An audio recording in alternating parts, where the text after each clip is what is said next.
Hello, everyone. Over the past 2 weeks, as I have witnessed, as we all have, this time of great change and transition, not only in the life of our nation, but in the life of our world.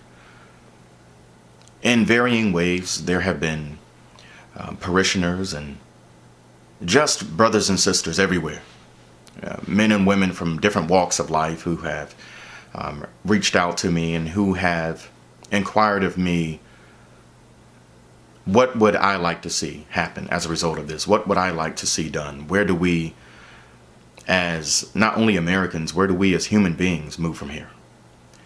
And while I cannot speak to the matter globally at this point, because we are still very much in the midst of this revolution, this change, I can speak on some level as to what I would hope to see, what I would like to see.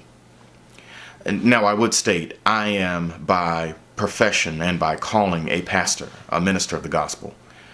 I do have an academic background and have spent a significant amount of my life in the classroom, in various classrooms, and teaching as an adjunct instructor at Shaw University and North Carolina Wesleyan College and other schools. So I do have some degree of expertise in the area of employment with regards to federal guidelines that protect against discrimination in the workplace. But as it stands, I am not by profession a policymaker, and I'm certainly not a politician. I would say that as a Baptist pastor, I would say Baptist pastors share a few things in common with most forms of a representative democracy, and that Baptist pastors, at least in the national Baptist tradition and in the missionary Baptist tradition, have to be elected into our position. And then we lead through a bicameral form of polity, typically led by a diaconate or a deacon's ministry and trustees, then with the pastoral arm of the church. So in that sense, it is somewhat similar to an executive, legislative, and judicial branch, and that you have an executive branch and then you have a bicameral organization. So only to that degree can I say that that my calling and profession in any way is political. But the matter that I really want to address in terms of what I would like to see comes down to this one question. And the question is this: are our lives as human beings worth more than that of a toilet? That's the question.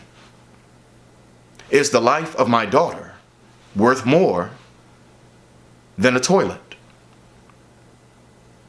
Is your life, are the lives of the members of your family worth more than a toilet? Let me explain. There have existed for the past 150 years various efforts on the part of the federal government to try to regulate and to administer something that is akin to justice or equity or equality. We saw this with the advent and the ratification of our Constitution in the form of the 13th, 14th, and 15th Amendments, called the Civil Rights Amendments. But the reality also is that we have a 10th Amendment, which grants states the right to make laws that are not specifically and expressly made by the federal government. And even more so, and this is what necessitates our Supreme Court, our United States Supreme Court, even more so, states have some degree of freedom in how they implement and interpret those federal laws. For this reason, we saw with the advent of Jim Crow and Jane Crow, different interpretations with regards to how the 15th Amendment would be implemented. You see, the 15th Amendment, at least rhetorically, grants every American citizen the right to vote. But alas, the 10th Amendment left to various states such as Mississippi, Alabama, North and South Carolina, and Georgia, exactly how they would implement that right to vote. So while the right was there, states would use various devices, such as literacy tests or voucher systems, in which they would still legislatively disenfranchise people of color. And this necessitated the Voting Rights Act of 1965. Of course, 1 year prior, there was the passing of the Civil Rights Act of 1964. Now, the Civil Rights Act of 1964 was not the first ever Civil Rights Act. As a matter of fact, during the Eisenhower administration, there had been a previous version passed. But each version moved closer and closer towards creating some type of system of oversight and accountability. So with regards to voting, we have the Civil Rights Act. We have the Voting Rights Act. And with regards to voting specifically, we even have the Federal Election Commission. We do have systems in place that account for how we regulate voting and enfranchisement. And with regards to the advent of both Jim and Jane Crow, who brought about segregation of our schools and brought about various state-based policies that sought to preempt and preclude what the federal government intended with regards to education. Again, the Civil Rights Act of 1964, along with the U.S. Department of Education, helped to create a means through which we could at least facilitate reform. So then that brings us to the matter of our police departments. What we have in a sense with many of our local departments is the law enforcement equivalent of charter schools. Now, I am personally a fan of charter schools, but I also believe there's a place for public schools. But here's the difference with regards to charter schools and having local police departments with such little oversight, despite the fact that there does exist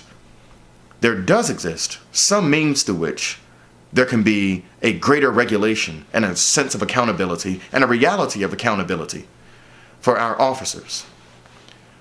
Charter schools typically, whenever there is misconduct, do not directly cause the murder or the untimely death of unarmed people. As a general rule, a poorly run charter school will be closed. A poorly run police department can result in the very town or city in which those officers have sworn an oath to protect. It can result in that town or city being burned to the ground. So the question then becomes, what does not exist within the DOJ? What does not exist with regards to federal accountability? What does not exist in terms of the power to defund police officers' unions that protect, even beyond qualified immunity granted to officers, that protect officers who on camera break the law, who on camera commit egregious acts of assault and battery, who on camera carry out murders? You see, it takes, on average, nationwide, 21 to 25 weeks to become a law enforcement officer. 21 to 25 weeks. It takes, on average, anywhere from 48 to 60 months in any state, union or non-union, to become what is known as a master plumber. As a general rule, to become a master plumber, pipe fitter, or steam fitter, as a general rule, one must first go to plumbing school. One is then an apprentice for anywhere from 1 to 2 years, then a journeyman for a 3rd year, and then only in the 4th year, even a 5th year, with the passing of another state-based exam, then is one a master plumber. Meaning, it takes years before anyone can legally walk into your house and fix your toilet without any supervision. And should they break it, there is a greater sense of accountability, and there is a better regulatory body for removing from someone their license or their bonding or their right to fix sinks, their right to fix toilets. There's a greater regulatory system with regards to plumbing than there is for the misuse of lethal force. Someone can graduate from high school and within 21 to 25 weeks has qualified immunity that protects them in the event that through the misuse of force, someone dies. Qualified immunity to protect them against liabilities, to such an extent that if there is a situation in which there are no victims, but there are victims as a result of the overreach or abuse of force by a law enforcement officer, that officer is protected. It is nearly impossible in many cases, nearly impossible to have criminal charges brought against an officer who abuses their power. Almost impossible to successfully in civil court sue an officer. So the question is, are our lives not worth more than a toilet? Should it not take at least 24 months, at least 24 months, and at least annual, federally required annual psychiatric evaluation, not just psychological, psychiatric evaluation, for men and women who are given the right to carry guns, who can mistakenly break into someone's apartment thinking they're walking into their own apartment and kill someone, and if not for national outrage, if not for the fact that so many unarmed men and women have been killed, that in many instances we don't know how many officers have actually committed crimes and walked away completely free. And I say to this end, by changing the way that we train officers, then officers should be paid more.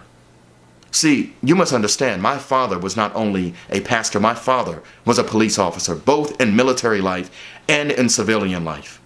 My siblings and I have a completely different view of this situation than most people, in that I live both sides of this. Most people will never understand what officers feel whenever they make a traffic stop late at night, because as my father would tell me, some people don't care if they kill a police officer. Some people don't care if they open up fire on a police officer. Many police officers have been involved in situations in which they've had every right to use lethal force and have not used it. And for that, and to that degree, they are not even nearly paid enough. They are by no means paid enough. But until there is a new standard set, until there is new standardization and oversight, until there is some degree of universal accountability, and that has to be federal. Our nation was so broken in 1860, it took a war that resulted in 757,000 casualties before the federal government would even begin to exercise the ideals set forth in the Constitution. President George W. Bush used his federal authority on 12 different occasions to investigate on a civil rights basis the abuses of power in law enforcement departments. President Obama used that power 15 times. I don't even want you to guess how often that power has been used in the last 4 years. So there does exist that oversight. But even more has to be done. Teachers are accountable to the NEA. Teachers are accountable to the U.S. Department of Education. Teachers are accountable to the various departments of public instruction in their states. Nurses are accountable. Physicians are accountable. But as a general rule, none of them carry Glocks. Plumbers are accountable. Are the lives of our children not worth more than toilets? Those are my thoughts. And what do we do about it? Well, that's what November is for. I'm not telling you how to vote, but I will tell you this. If half as many people take to the streets to vote as have protested and even looted and rioted over the past 2 weeks, then we can see some permanent transformation.